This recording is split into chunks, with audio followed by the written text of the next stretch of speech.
Continuing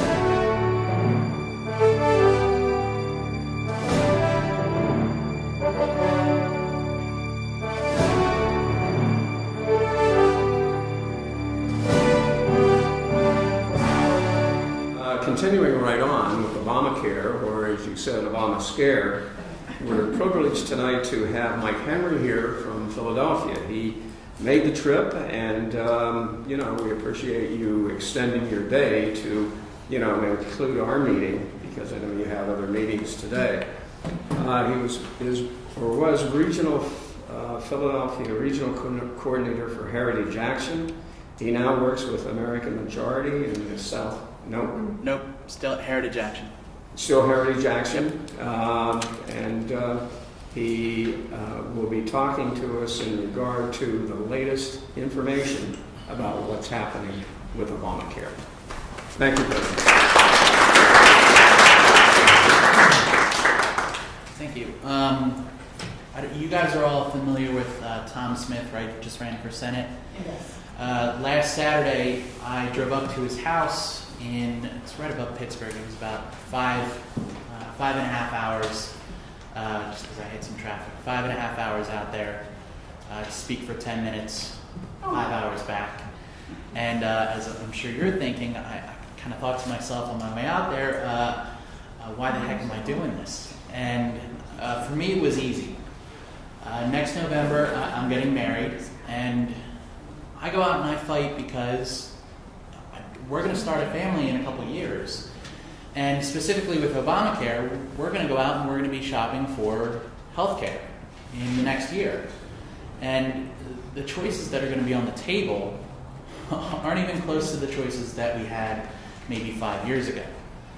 So for me, it was easy, but I thought about this and I challenged the people at Tom Smith's house to really search within themselves and think about why they were there. It was great that they came out to a Tea Party meeting and that they're out there and they're listening, but it's not enough. You have to think really deep down, why are you coming out here? Is it your significant other? Is it yourself? Is it your grandchildren? Is it your children? Why do you do what you do? Why do you feel so passionately? And for some it's easy, for some it's not. But you really have to think, why should I keep pushing on? This Obamacare fight is not an easy fight. It was never an easy fight. It's not going to be an easy fight for the politicians. That's why they don't like it. But we're kind of in this really difficult stage.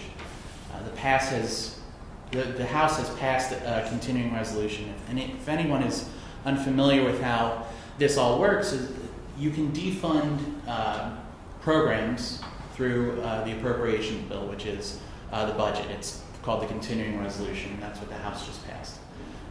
You can also defund mandatory spending, which is a lot of the excuses that we've heard from these guys that said you can't defund mandatory spending, but you can. They have done it historically. Washington has a nickname for it. It's called CHIMPS. It's called Changes in Mandatory Spending.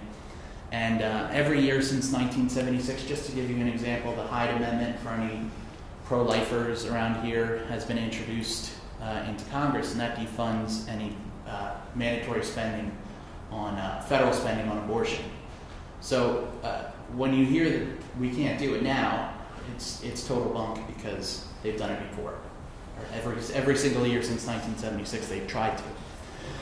So just to give you a little bit of a catch-up, if any of you don't know, the House passed this CR after months, really, of people saying that we could never do it. They were wrong, because the conservatives all throughout this country, we went on a 9-city tour. I'm sure some of you heard about it, with Senator Jim DeMint and Rafael Cruz. We averaged about 600 to 700 people per stop. We had 2,500 people down in Dallas, where Ted Cruz also spoke. Those voices of those people that were there and everyone else that has joined in have come up and they've demanded that we defund Obamacare, this partisan bill that was barely squeaked through in this 2-year period where the Democrats held a supermajority. They didn't think we could do it, we did it. And now it's in the Senate's hands. It's really imperative that you, over the next week, demand that Senator Toomey gets on board. He has said that he is on board with the defunding effort, but he left it open to a floor debate. And if there's a cloture vote coming up, as some of you may know. If you vote for this cloture, it means that you're voting for it to be put out onto the floor, and Harry Reid and the Democrats can strip out the defunding legislation or the defunding language from this continuing resolution.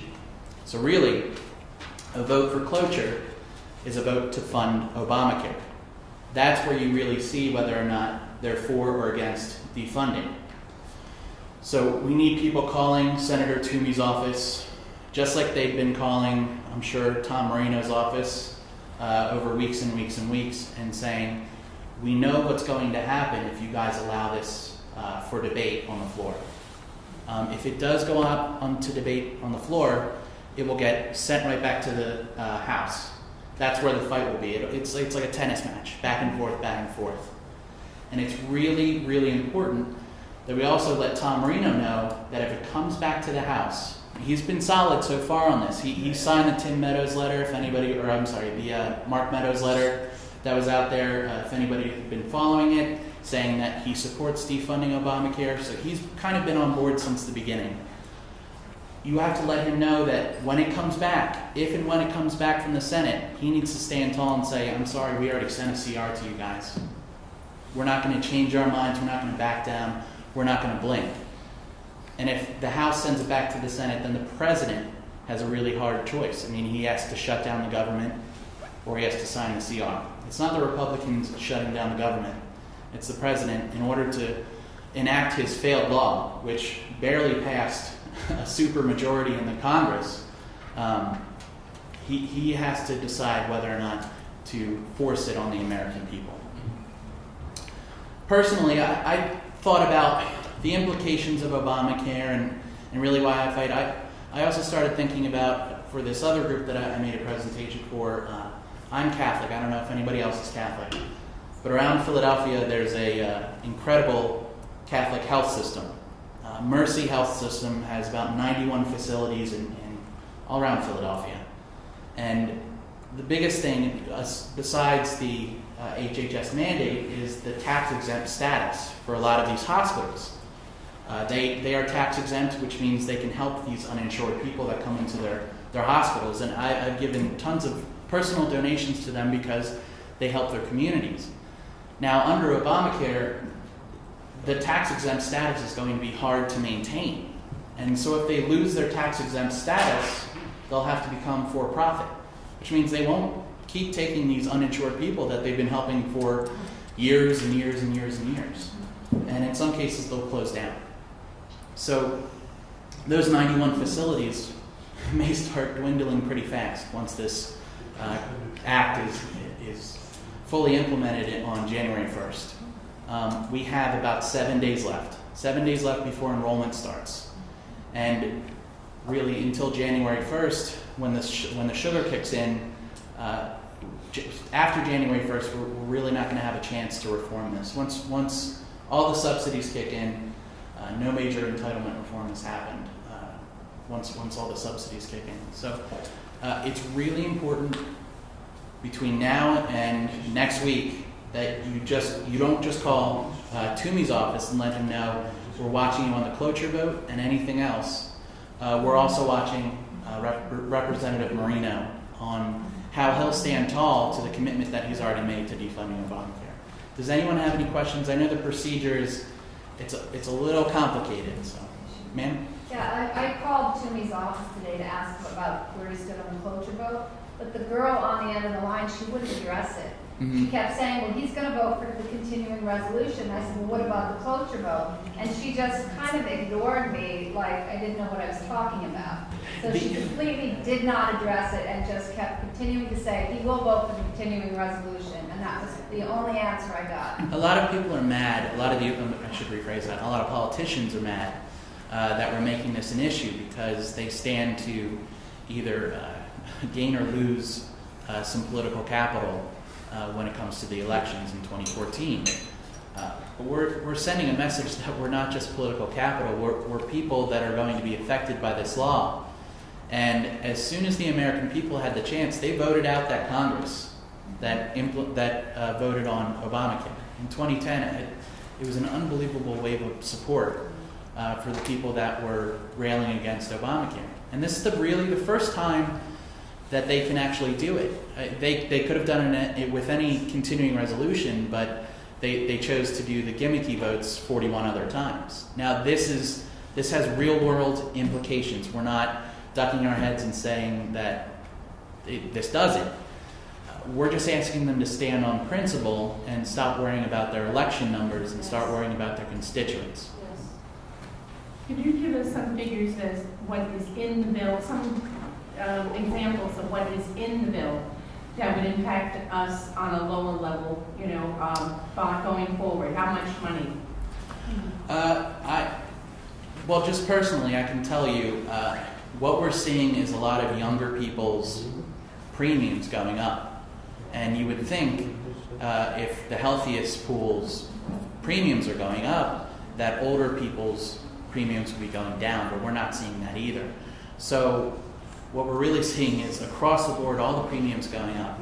And while there is affordable plans being offered to lower income people, the choices are very narrow in terms of hospitals and doctors. And what we've been preaching is a free market system. If you opened up to more competition, you'd have those same affordable plans, but you'd have way more to choose from. And a lot of people go back to the well of, well, I can keep my kids on until I'm 26. And Jim DeMint made the good point that if you open it up to competition, you'd have plans that you could keep your kid on until he's 45. So I spoke to a woman, she has a daughter that's going, I believe it's Trinity University, and they just got a letter from the administration there that her student health care plan is being raised by 110%. So that's just at the university level. And she was on Fox and Friends talking about it, and she called the university afterwards because she didn't get permission to go on and talk about it. And the administrator said, no, that's fine. We're not happy about it. We love that someone's going out there and vouching for us. So none of these employers, none of these schools, none of these places that offer these benefits are happy because they're seeing these premiums skyrocket. And then they have to go out and they have to tell their employees or the parents of these students that you have to give us more money. Go ahead. If somebody doesn't have health care at all, just chooses not to have it. Mm-hmm. Whether you're 6, whether you're 21 or 15 or 91, what's the penalty? I'm unsure on that. I'll have to. I can get the figures. Everybody thinks you're getting something for free here. Oh yeah, no. There's a penalty if you don't enroll into a $100 a day, I heard. Yeah. That kind of touches on my question, but I'm going to go a little further. Say, that was going to be part of my question. Say you go to the hospital and you don't have health insurance. Because you're talking about hospitals not taking people because they can't afford it anymore because there's that liability thing, or they don't. What happens? Can they refuse them? I'll give you a good example. And this person was insured, but it gives you a sense of how they look at the patients now. My best friend's dad is a doctor. He's been a doctor for a very long time. He's coming close to retirement, and as you can guess, he's thinking about taking that retirement. He got into an argument with a young doctor down in Philadelphia. And this woman, she had an ailment. It was treatable. Normally they would treat her and she'd be fine. Without the treatment, she probably would deteriorate pretty quickly, but she wasn't deteriorating now. She could easily get this treatment. And he found out from this young doctor that they sent her to hospice, basically to go die. And he said, why would you do that? This woman's fine. She could have been treated. And they said it didn't make sense. We sent her to hospice. And so they're looking now at people as a business transaction, whether or not it makes sense business-wise to treat you. or not. Do they realize that they're doing this, that this will happen? It's the new Because healthcare they're laws. saying that this is going to help people. The new How is this Yeah. helping people? The new healthcare laws are forcing these hospitals to look, in order to survive, look at their patients as if they have some monetary value. Well, that's what's gonna happen. Mm-hmm. Because if these younger kids don't get insurance because they can't afford it, Yeah. they're not going to also get health care. And to think, just going on to the youth movement with this, it's so out of touch with youth culture to think that young people are going to love having 2 or 3 choices when it comes to healthcare. Our CEO gave the example of when he was a kid, he used to have to go out and buy the whole CD to get that one song. Now his little brother goes on to iTunes and he goes, track 4 stinks. I'm going to buy just track 6. He loves having choices. He goes onto these hotel websites and he looks at the best deals and who gives him the best packages and which one gives him a cookie at the check-in desk. So to think that these young people are going to love Obamacare is so off base. That brings up my next question. Why do our senators believe that they're going to lose political capital by opposing Obamacare? It's a really, really good Because question. Even my friends that are Democrats that voted the wrong way, they're now on Facebook saying, "Hey, we hate Obamacare." Yeah. And it's We saw it with these House members. Ultimately, what it is 100 guys worrying about being the one guy that loses a seat. And when you bring up 95, now 95, so they lost seats in 95, but they kept the majority, and that was with a House that was far less safe than this House in terms of the way that they've districted things. And in 96, you have to remember, you had one of the most popular Democratic presidents at the top of the ticket, and they still retained the House majority. So ultimately, you have a whole bunch of guys worrying about being the one seat, because when we did our polling, it was 77% wanted Obamacare either defunded or slowed down. And that's within 10 competitive districts. So 1,000 people in 10 competitive districts. And it corresponds with this latest poll from CNN, which is a much broader scale. 67% of people are worried about their health care costs under Obamacare. So it's the selfishness of these guys that are worried about potentially losing one seat, and if they're going to be that seat. Well, they will lose it if it passes. But the good thing is Tom Marino in this district, now granted it's a very, very safe district, he's been on board ever since the beginning. He was one of the first people to sign on to the Meadows letters. And he, of course, did vote. But we still have to monitor and see if this comes back to the House. He has to stand by his rhetoric. He has to stand by what he said from the beginning. No. Mike, do you know what the number is that people like yourself are using of the uninsured people in our country at this time? The reason I ask the question, I grew up in the inner city of Detroit, and all of the indigent people in that community, and there were a lot, came to the emergency room always for health care because they never owned health care, not in their lives. So now they're 50, 60 years old. They're going to get health care under this, and we're all going to pay for it. I believe I think it's 30 million are 30 uninsured. million? Okay, that sounds about I right. believe Yes, so. okay, thank you. Sir? Yeah, today Senator McConnell announced that he's going to support cloture, and Lamar Alexander joined him. So those two are going to be for cloture. My question, Mike, is it effective to call a McConnell, because we're not constituents of this? Does that make any difference if we flooded McConnell's phones? It made a difference with Boehner. His office certainly felt the heat. And I don't know if it's quite the same situation, because Boehner was thinking about whether or not to implement this entire process. He really held the keys to making this an issue. And I think he and Cantor's office got so swamped and really all representatives, all Republican representatives' offices were so swamped that they decided we need to do this or nobody's going to vote for us in the primary come election cycle. So I wouldn't discourage it, but it's much more effective with Toomey's office. Now Toomey, up until a week ago, wasn't behind the defund effort. I believe his exact words were, "I don't see what my voice adds to the movement." What it contributes. I think his emails, Yeah. that's what he said at first, but now he's changed his tune, but he's not, he doesn't seem fully committed. And the reason that this whole process was implemented, it was because people just about melted down the switchboard in Washington. Sorry. I've never been one to support a third party.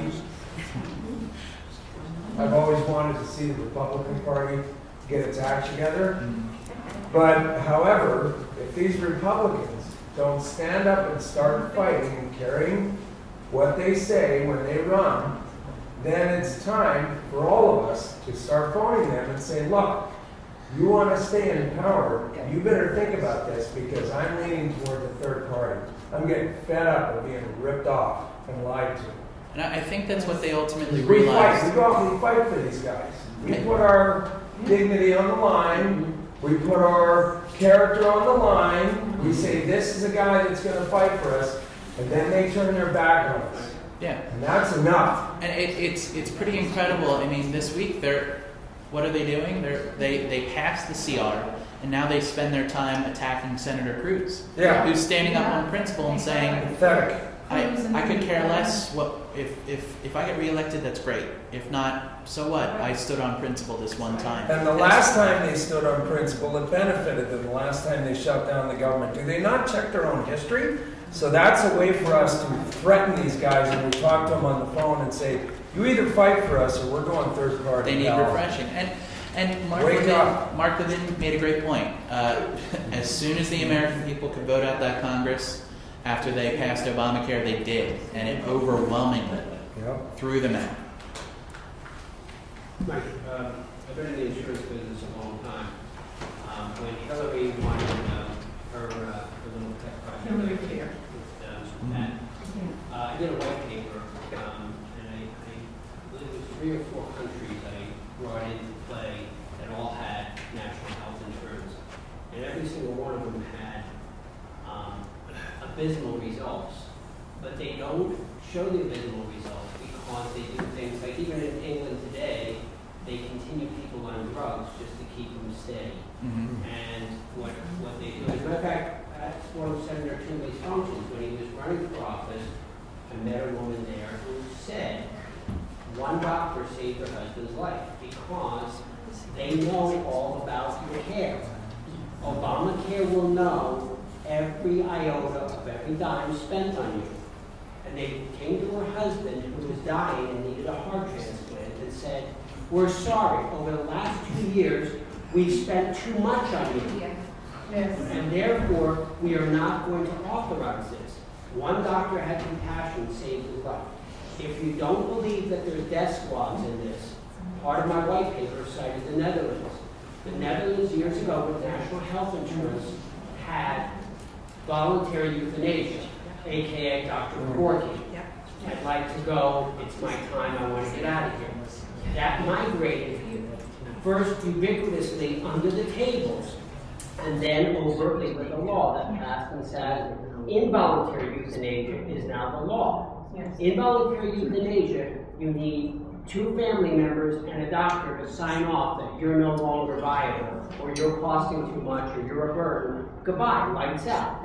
Now, I find it very ironic, and I'm very ignorant about the legal matters, but I found it very discouraging that nobody brought up to have a Supreme Court challenge that. We've got a law that everyone needs to be in, but there's every single exception in the book, including the legislators who exempted themselves out of this plan, this fantastic plan that is ice cream and butter all at once. It goes down smoothly.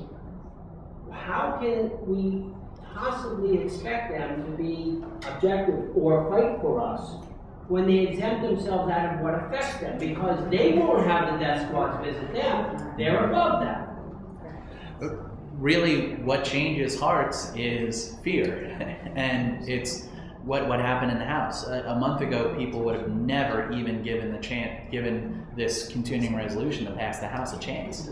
It wouldn't have even been brought to the floor, let alone Boehner and Cantor championing it. So it's all about pressure and influence. And if you hold your elected officials accountable, and we saw it with the Toomey Manchin Amendment, when our activists got really active on that, and we're seeing it with us, the Tea Party Patriots and Freedom Works, that they've got people mobilized in a way that I've never seen, at least not since the Tea Party has come into existence. This has been the one issue where people are just, it's a steady drumbeat. Over the last month, it's just been over and over and over again, please defund it, please defund it. And these senators, I'm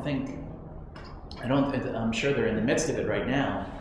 I don't think they knew what was going to come once the House passed this CR. Our activists are calling them every day, multiple times a day, and demanding this. Mike, speaking of pressure, Ted Cruz very strongly supported a don'tfundit.com initiative. In a week's time, they got 1 million signatures. He's now come out and asked for a second million. Is there enough time to do that? He said, get 5 of your friends, please. We need that other million. Well, we'll see. He is, it looks more and more like he's going to filibuster the cloture vote in the House and ask that it, and of course, he'll need everyone's support during that time, but it'll bring a lot more awareness. What will that do? It will force it into the spotlight and hopefully allow people time and give it enough exposure that people are calling their senator's office and demanding that they get on board. But it also shines a really bright light on those House Republicans that passed this and said, and it says to them, this man's standing on principle, help him out and stand by what you said. If this comes back to you, you better support him. And we need people to support any politician that will stand up and fight for principle. Does Mr. Cruz have a website that we can get onto that anyone knows? Freedom Works. Well, don'tfundit.com is you can sign a petition there, and then they also link to our I talking think that points. gentleman also brings up a very good point. If we email Toomey's office and ask him to put himself in our shoes, as if he had to get this health care himself, to please look at it from our point of view. It's what I've been saying is remind these guys that we're not political capital. We're not to be traded around just because you're worried about your election numbers. And if that's your only argument is we might lose this great capital that we'll get from Obamacare failing, remind them that it's affecting real life people. And it's going to affect me. It's going to affect, I'm sure, certainly someone that you know. We're already seeing people's benefits being taken away, people's hours being cut, and it hasn't even hit yet. So I'll just finish up on... May I have a question? Sure. Like maybe I'll ask you afterwards. No, that's all. Yeah, I'll just finish up. We, really in the last month, we're about a 4-year-old program.